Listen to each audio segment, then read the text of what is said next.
আরে দিদি কিভাবে চালাচ্ছ? বাঁচাও, বাঁচাও, বাঁচাও। হ্যাঁ, এটা আমি কি করলাম? লোকটা মনে হয় পড়ে। বাবা তোমার কি হলো? বাবা তাড়াতাড়ি লেবে গিয়ে দেখতে হবে বাচ্চাটা, নাহলে। বাবা আমি আসছি তোমার কাছে, বাবা আমি তোমাকে বাঁচাবো। বাঁচাও রাজু, বাঁচাও, আমি সাঁতার জানি না, আমি ডুবে যাচ্ছি, বাঁচাও বাবু।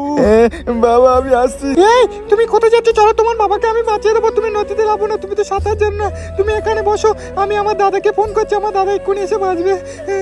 হ্যালো দাদা, আমি একজনকে অ্যাক্সিডেন্ট করেছি, সে জলে ডুবে যাচ্ছে, তাড়াতাড়ি আয় এই নদীর পাড়ের ধারে। দাদা তাড়াতাড়ি। আমি কল করে দিয়েছি, দাঁড়াও দড়ি বার করে। আরে সালমা আমি এক্ষুনি আসছি, সাবিরা ওদিকে অ্যাক্সিডেন্ট করেছে, ঠিক আছে? তুমি কোথায় যাচ্ছ? যদি তোমার কিছু হয়। আরে পাগল, আমার কিছু হবে না, আমি এক্ষুনি আসি, লোকটাকে বাঁচিয়ে আছি।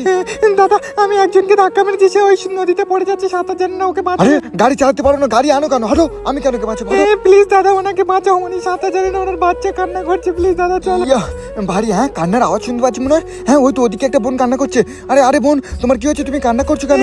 দাদা আমি একজনকে ধাক্কা মেরেছি, ও নদীতে ডুবে যাচ্ছে, বাঁচাবে, চলো না। কি বলছো? আমি এক্ষুনি যাচ্ছি, চলো চলো।